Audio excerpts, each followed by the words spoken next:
Sahabat setia Gowor yang dikasihi Tuhan, Shalom. Hari ini adalah Selasa 15 Oktober 2024. Salam sehat dan jangan lupa untuk bahagia hari ini. Hari ini kita memperingati peringatan wajib Santa Teresia dari Avila, perawan dan pujangga gereja.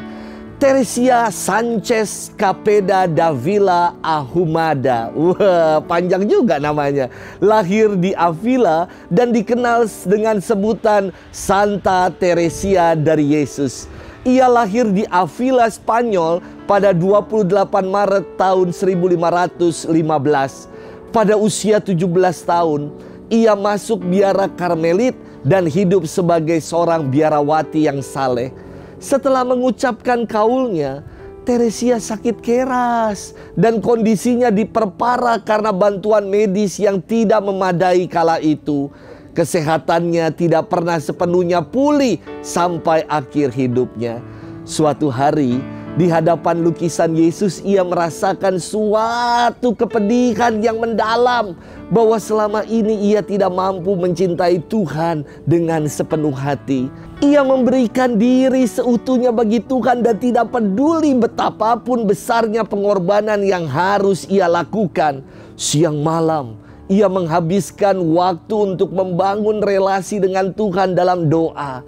Dan Santa Teresia diberi karunia untuk mendengar dan berbicara dengan Yesus.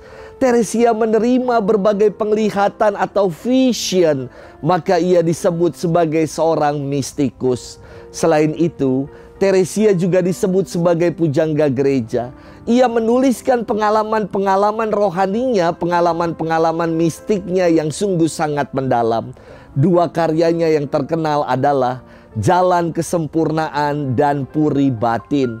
Bersama dengan Santo Yohanes dari Salib, Teresia mendirikan kira-kira 20 biara Karmelit. Ia dikenal sebagai pembaharu hidup membiara suster-suster Ordo Karmelit. Santa Teresia meninggal di Salamanca, Spanyol pada 4 Oktober tahun 1582 pada usia 67 tahun. Hari ini kita akan bersama-sama merenungkan firman Tuhan yang diambil dari Injil Lukas 11 ayat 37 sampai dengan 41. Mari kita siapkan hati kita. Haleluya, haleluya, haleluya, haleluya. Sabda Allah itu hidup dan penuh daya, menguji segala pikiran dan maksud hati. Haleluya, haleluya, haleluya, haleluya. Tuhan bersamamu dan bersama rohmu. Inilah Injil suci menurut Lukas, dimuliakanlah Tuhan. Pada suatu ketika selesai mengajar, Yesus diundang seorang Farisi untuk makan di rumahnya. Maka masuklah Yesus ke rumah itu lalu duduk makan. Tetapi orang Farisi itu heran melihat Yesus tidak mencuci tangan sebelum makan. Lalu Tuhan berkata kepadanya, "Hai orang-orang Farisi, kalian membersihkan cawan dan pinggan bagian luar, tetapi bagian dalam dirimu penuh rampasan dan kejahatan. Hai orang-orang bodoh, bukankah yang menjadikan bagian luar, dialah juga yang menjadikan bagian dalam?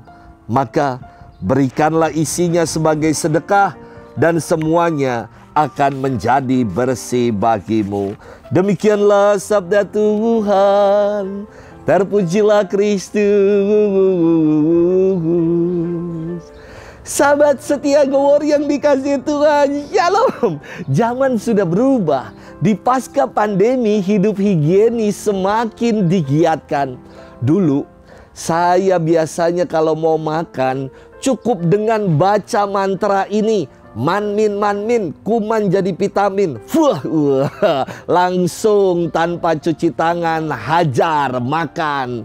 Sekarang rasanya kalau belum cuci tangan risih. Minimal pakai tisu basah lah.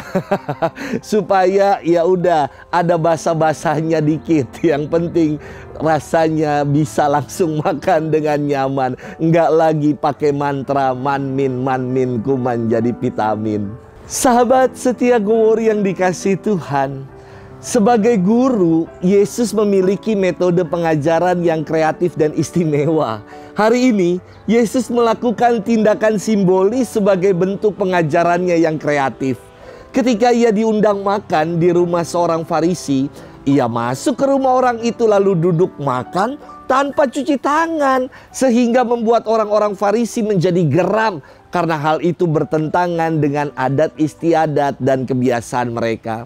Namun, justru yang dilakukan oleh Yesus ini menjadi bahan pengajarannya. Ia bersabda, "Hai kalian orang-orang Farisi, kalian membersihkan cawan dan pinggan bagian luarnya." Pinggan itu artinya piring yang besar. Tetapi bagian dalam dirimu dipenuhi dengan rampasan dan kejahatan.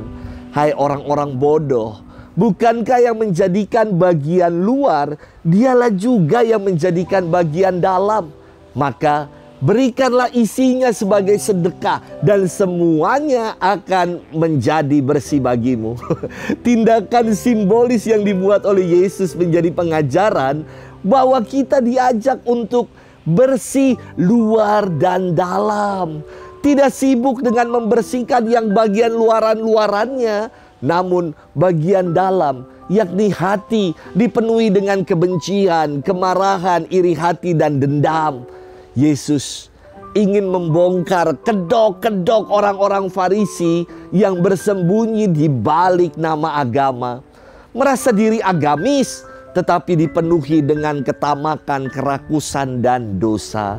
Sahabat setia Gowori yang dikasihi Tuhan, ketika kita membersihkan bagian dalam hati ini, maka yang terpancar adalah citra dan gambar Allah dalam diri kita.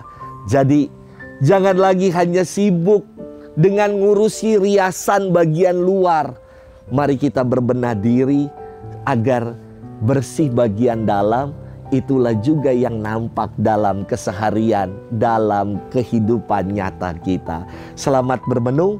Tuhan memberkati kita selalu. Dalam nama Bapa dan Putra dan Roh Kudus. Amin.